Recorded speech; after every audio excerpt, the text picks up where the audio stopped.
Assalamualaikum warahmatullahi wabarakatuh. Sugeng Enjang, pinaringan berkah. Alhamdulillahirabbil alamin, teman-teman ketemu lagi di channel YouTube Ridwan Jogja.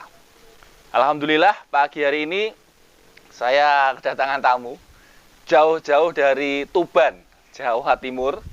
Kebetulan sedang berada di Jakarta dan beliau berkesempatan untuk mampir ke kubu kita ini, ke rumah kita ini di Jakarta Selatan untuk berbincang tentang, nah ini sambil jalan nanti, tentang apa gitu kan.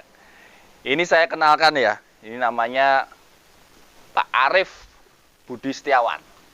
Kalau teman-teman pernah nonton channel saya yang sebelumnya, video saya yang sebelumnya itu ada buku namanya Internetistan. Nah, ini beliau yang mengarangnya.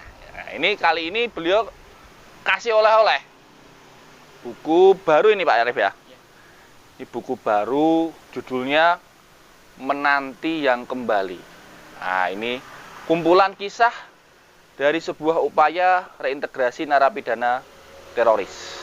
Nah, mari kita coba interogasi gitu ya, wawancara kecil-kecilan Mas Arif yang sudah datang jauh-jauh dari Tuban. Nah teman-teman, ini sebenarnya kenalan lama, tapi baru kali ini bisa satu layar Mas Arif ya. Kebetulan beliau sedang di Jakarta. Nah mungkin supaya para viewer ini Mas Arif, viewer channel Ridwan Jogja ini lebih kenal, mungkin menjelaskan dulu lah, memperkenalkan singkat gitu Mas Arif. Monggo Mas Arif, siapa panjenengan? Baik Pak, terima kasih atas kesempatan yang berharga ini bisa satu meja, duduk satu meja bersama Pak Ridwan Habib ya. Saya kenal beliau dengan nama Ridwan Habib. Perkenalkan, nama saya Arif Budi Setiawan. Saya mantan terpidana teroris yang ditangkap tahun 2014 dan sudah bebas pada Oktober 2017. Saya terlibat beberapa kelompok jaringan dari kelompok Medan sampai terakhir itu dengan MIT, Mujahidin Indonesia Timur, pimpinan Santoso. Dulu peran saya secara garis besar sama semua adalah saya itu bagian kurir ya, ada kurir baik kurir senjata maupun kurir perdanaan dan juga kurir informasi. Itu tiga peran saya dulu seperti itu. tidak pernah lepas dari tiga hal itu gitu, semuanya baik di semua jaringan itu dari tiga hal itu. Kurir senjata itu coba dijelaskan gimana kurir senjata, maksudnya gimana? Jadi karena kita karena namanya kelompok ini ya, kelompok teroris itu kan kalau mau melakukan pelatihan atau apapun itu pasti terkait dengan pengadaan itu ya, logistik itu termasuk satu senjata dan amunisi. Nah kemudian itu pasti baik cara belinya maupun pemindahannya itu harus ada dengan trik-trik khusus dan memang harus tidak boleh ya, operasi rahasia lah pastinya itu kan. Tidak bisa kan juga nggak mungkin beli senjata di pindad, nggak mungkin gitu kan. Jadi harus mengandalkan jaringan. Nah itulah ditugaskan untuk mengambil lebih tepatnya, karena yang transaksi itu orang lain, tapi saya yang menjadi perantara untuk yang ketemu dengan penjualnya dan kemudian menyerahkan kepada pembeli. Apa itu senjatanya? 3 kali saya dalam untuk senjata saya pernah 3 kali, semuanya laras pendek. Laras pendek? Ya, pistol ya? Pistol ya. Jenis apa? FN? FN. Ya. Itu. Nah Mas Arif, menarik sekali nih. Yang pertama kan kurir senjata api. Nah yang kedua Anda bilang juga bagian dari kurir informasi. Termasuk saat itu kalau nggak salah almarhum Santoso alias Abu Wardah berkomunikasi langsung ya dengan Anda ya. Karena dalam hal itu Anda kan 2014, MIT itu kalau nggak salah 2013 ya, atau 2012? 2012 akhir. Dan saat Anda berkaitan dengan mereka itu sudah ada ISIS juga ya. Nah ini coba diceritakan gimana itu. Selain tadi ya, saya juga menjadi aktivis di Forum Jihad pada waktu itu bersama sahabat saya, dan sahabat saya itu ada di sana bersama Santoso pada waktu yang kemudian dia meninggal dalam salah satu kontak tembak dengan aparat. Jadi setelah dia meninggal, praktis tugas dia itu saya yang mengerjakan. Jadi saya menghandle dan saya diberikan akses langsung kepada Santoso alias Abu Wardah. Nah, sejak saat itu saya selain dengan forum itu, ada forum jihad yang kami kelola itu selalu menjadi tempat MIT itu kalau merilis video-videonya itu selalu kami yang memproses, karena kami punya sumber daya, jaringan sumber daya di dalam forum itu untuk membuatkan video dan kemudian merilisnya di forum, termasuk juga mengirimkannya ke forum-forum jihad internasional. Jadi dari hutan di pegunungan Poso, ya, kirim ke Anda, ya, Anda olah, terus untuk Anda ke internasional, ya. Tujuannya agar tahu lah bahwa di Indonesia itu juga ada mujahidinya gitu kan. Nah, gitu. Karena jadi yang nambahin suara itu juga Anda? suara, kan ada musik-musik. Iya, itu tim kami. Saya cuman mimpin saja, Pak. Saya nggak punya keahlian. Tapi saya memimpin. Pemimpinnya ya. Iya. Oke. Oke, Mas Arif. Lah, yang menjadi pertanyaan nanti para subscriber atau penonton video kita ini. Ceritanya gimana kok Anda itu, antum ya? Wah, nyebutnya antum. Antum kok bisa tertangkap ini gimana? Ceritanya gimana? Prosesnya itu? Ya, singkatnya sejak orang yang ngasih senjata ke saya itu ditangkap 9 bulan sebelum saya, jarak penangkapan itu 9 bulan dengan itu yang punya senjata itu. Sejak dia ditangkap, saya meyakini bahwa saya sudah DPO, karena itu sudah sangat kuat sekali bukti bahwa karena saya terlibat di ada senjata itu. Nah, sejak saat itu justru ya sudah mulai nggak nyaman hidup saya, karena ya selalu ya jualan juga ada pembeli setia gitu kan. Padahal itu jualan apa? Roti. Iya. Di Tuban. Di Kalimantan, Pak. Di Kalimantan. Iya, waktu itu. Nah, ada Intel gitu ya jualan. Iya, bukan rajin beli gitu, Pak. Gitu.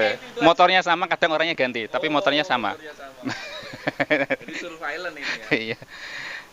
Dan diikut ketika misalnya saya ngantar apa itu juga banyak yang misalnya saya di ATM gitu ada gitu, seperti itulah. Akhirnya saya kan menyadari bahwa cepat atau lambat saya akan ditangkap, maka saya selalu berdoa, saya tidak ingin ditangkap di depan anak istri. Saya cuma berharap itu. Saya tahu ya udah itu kesalahan yang memang cepat atau lambat memang saya harus pertanggungjawabkan kemudian. Tapi saya tidak ingin ditangkap di depan anak istri. Jadi waktu itu anak istri saya pulangkan ke kampung di Jawa Timur ke rumah orang tua. Saya rencana akan kembali ke sana untuk sendirian aja lah gitu. Saya akan, kalau saya ditangkap kan saya sendiri. Nah, tapi ketika itu setelah keluarga di rumah, saya justru ketika dalam masa pelarian itu ya, 9 itu saya sudah DPO kan berarti kan. Ya. Itu justru saya bertemu dengan teman ya, teman jaringan lama yang salah satunya itu menawarkan jalur ke pemberangkatan ke Suriah pada waktu itu. Sehingga ketika saya sambil DPO itu kalau ketemu orang yang pengen berangkat Suriah ya tolong disampaikan. Nah, jadi saya itu ceritanya saya ke Jakarta untuk membantu ada teman yang mau berangkat ke Suriah. Nah, di Jakarta itu saya ditangkap. Saya enggak, posisinya sebenarnya sudah DPO. Sudah DPO. Pada saat DPO ikut sekalian memberangkatkan agen. Iya, menjadi ya itu kurir sekali lagi kurir informasi lagi gitu. Iya. Nah, Mas Arif, ini kan bukunya kalau nggak salah yang bikin ini tim ya, Ruang Obrol ya, atau PT apa ini namanya?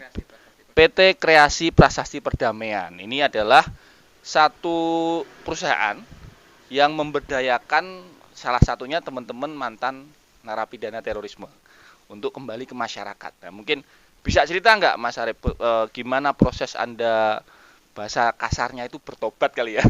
Jadi dari mantan napi teroris kemudian bertobat kembali kepada masyarakat untuk dalam tanda petik menebus dosa mungkin ya, bahasanya gimana itu?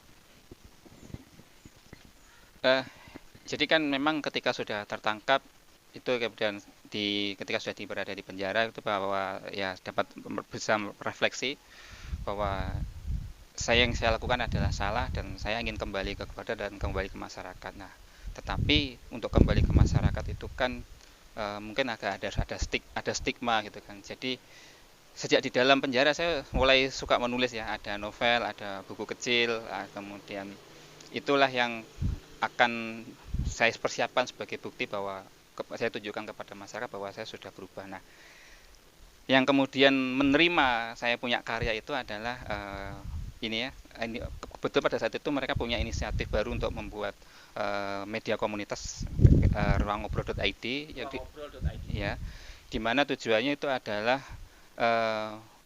menyuarakan atau menguatkan suara-suara credible voice, yaitu para mantan yang bertobat, yang istilahnya membantu untuk menjelaskan kepada masyarakat tentang isu radikalisme terorisme dari perspektif mantan, sehingga tidak ada alasan orang itu kemudian, karena masyarakat itu banyak yang bilang oh itu konspirasi, ini rekayasa, atau ini ada pihak-pihak yang memainkan isu ini, memelihara isu ini. Tapi kalau yang berbicara menjelaskan isu itu adalah mantan yang bertobat, itu akan relatif langsung diterima begitu. Salah satu tujuannya pertama kami membuat ruang ngobrol itu Pak. Anda gabung mulai tahun berapa? Maret 2018. Maret 2018. Sampai hari ini, ya. Nah, teman-teman, Mas Arif ini sudah punya buku, ini buku pribadi ya ini ya. Yang ini judulnya Internetistan, Jihad Zaman Now. Ini semacam apa ini Mas? Agenda atau mungkin bisa diceritakan ke teman-teman ini. Ini sebenarnya isinya apa ini? Itu lebih ke proses gitu kan, menjelaskan proses bagaimana saya menjadi teroris sampai kemudian bertobat, kemudian kenapa pengen menulis buku, dan apa sih yang diinginkan gitu kan. Itu sih. Ini di sini Anda ada komunikasi dengan Imam Samudra? Wah, iya. Saya itu apa ya? Saya termasuk ada di era offline lama, model kan ya, boleh sebut nama ya. Saya dulu dibesarkan oleh Jamaah Islamiyah. Tapi kemudian ketika beraktivitas di jaringan itu saya justru tidak terikat dengan Jamaah Islamiyah, saya dengan kelompok-kelompok kecil gitu kan. Ya. Tetapi pemikiran saya apa sebenarnya itu dulu dibentuk. Anda pernah interaksi dengan Imam Samudra di online? Online, ya. Itu zaman masih MIRC dulu, Pak. Masih MIRC ya? Iya. Ini senior. Senior. Nah, teman-teman, ini buku barunya ya, Mas Arif ya. Ini Menanti yang Kembali, judulnya Menanti yang Kembali. Ini ada kota-kotanya ini, kok ada Semarang, Klaten. Ini gimana ini ceritanya? Ceritanya gimana, Mas? Jadi ini kan dokumentasi tulisan yang kami buat ketika saya bersama teman-teman di Ruang Ngobrol di Kreasi Prasasti Perdamaian itu membuat program penyiapan masyarakat dalam menangani mantan napiter dan keluarganya. Jadi teorinya kami kan napiter itu ketika pulang atau keluarga napiter itu yang berinteraksi dengan mereka setiap hari itu adalah orang-orang terdekatnya adalah masyarakat itu. Mereka nanti ketika akan pulang juga kepada masyarakat. Jadi kami melatih masyarakat sekitarnya bagaimana nanti berkomunikasi, bagaimana menghadapi mereka dan merangkul mereka dan mengawasi dan membina mereka. Karena kami yakin tugas pengawasan pembinaan itu sebenarnya yang paling utama adalah para tetangga dan masyarakat di sekitarnya. Menarik banget nih. Ini bisa dibeli di ini nggak Mas? Di online atau gimana ini? Online ada. Sedang disiapkan. Ya oke. Nanti jangan khawatir teman-teman, nanti akan ada pengumuman berikutnya, bisa dibeli di mana.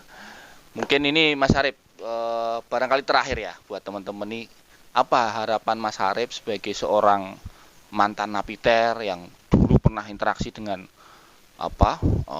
Imam Samudra ya, Bom Bali 1, kemudian interaksi dengan Santoso, sekarang kemudian mohon maaf tak sebut bertobat ya. Bertaubat ya. Bukan berarti bertobatnya ini dulu misalnya maksiat itu enggak juga, tapi tak tulis bertobat gitu, supaya teman-teman lebih paham aja. Kira-kira ada harapan apa Mas untuk mungkin negara atau mungkin masyarakat? Monggo.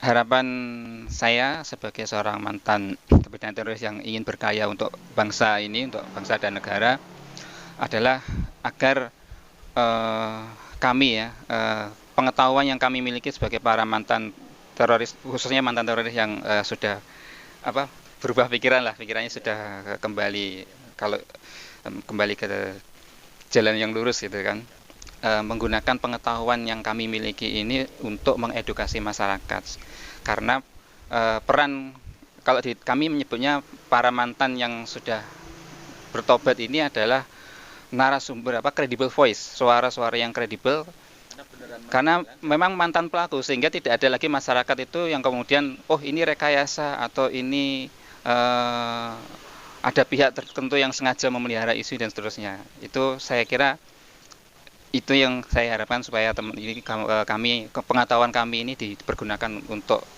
bangsa dan negara, bisa bermanfaat bagi bang.